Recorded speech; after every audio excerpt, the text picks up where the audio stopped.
Welcome to the journey through the Psalms. As we look and get the inspiration from the book of the Psalms, today we're looking at Psalms 4.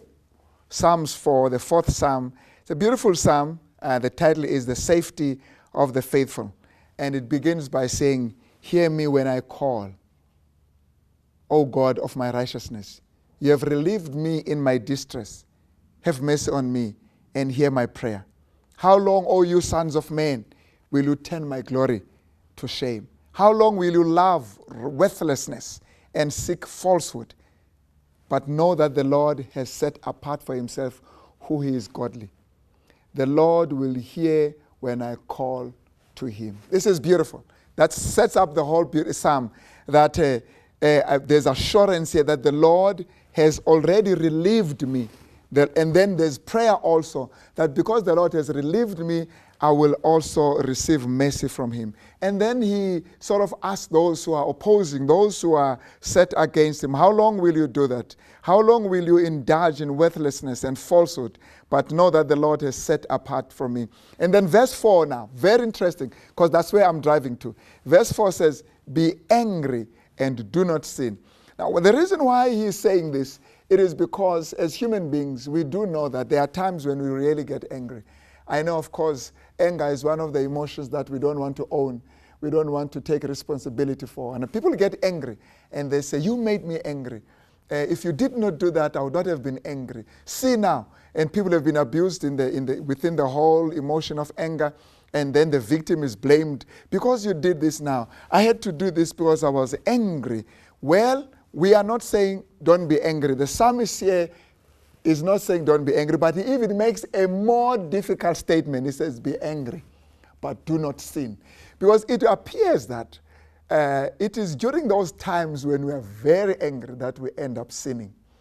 And sometimes we may not sin the sin that may lead to a crime, but even in our hearts, when you are angry, you are hurt. Anger is a result of being hurt. Anger is actually the result of fear. When you are afraid, you get angry. And because you are angry, you want to protect yourself. Now, a person who is angry can run away or you can fight. You want to protect yourself. And in protecting yourself, that's when you start saying things that are supposed to immobilize whoever is making you angry or to make that person afraid of you. And as a result, we tend to say bad things. We tend to do bad things. You know, I've seen parents getting angry at a child who is 4 months old. That little thing cannot harm you. And then she's crying and crying. And, sometimes I get the feeling that children are given to us to really help us to be patient because they can really test you. Now, those of us who don't have children maybe may not really identify with that. But those of you who have children, you can actually agree with me. And this little thing makes you so angry. I've seen parents shaking the child because the parent is so angry. This child is making me angry. But he's just 4 months old. What's your problem? Now, anger. Anger is a symptom that there are problems that are unresolved in your heart. There are issues that you have not resolved. And these stimuli, whether it be people or whatever, that sort of, as you say, make you angry, actually are helping you to see those unresolved issues in your heart. And here is the solution. He says, "Meditate within your heart on your bed and be still." Think, reflect. Because when you are angry, you can't even meditate. When you are angry, you can't even be still. You are raging, you are pacing up and down. Be still and meditate. And when you do that, you will learn to control your anger. If you cannot control yourself, if you cannot control your anger, what can you control? And then the last one, he says, put your trust in the Lord.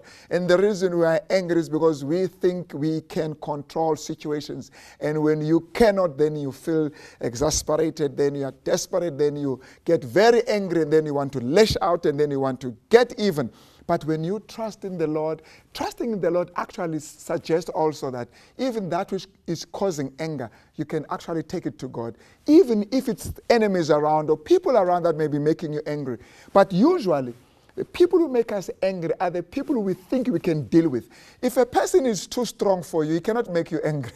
Even when you are angry, you tend to smile and say, no, I'm fine, because what else am I going to do? I'm going to be angry and what? But that anger can be displayed.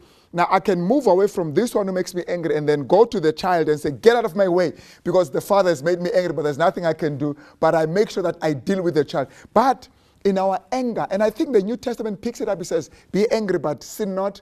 Don't let the sun set on your wrath. In other words, have a limited time, because anger can eat you from inside. Actually, people have done horrible things in the fit of anger, and others have had heart attacks because of anger.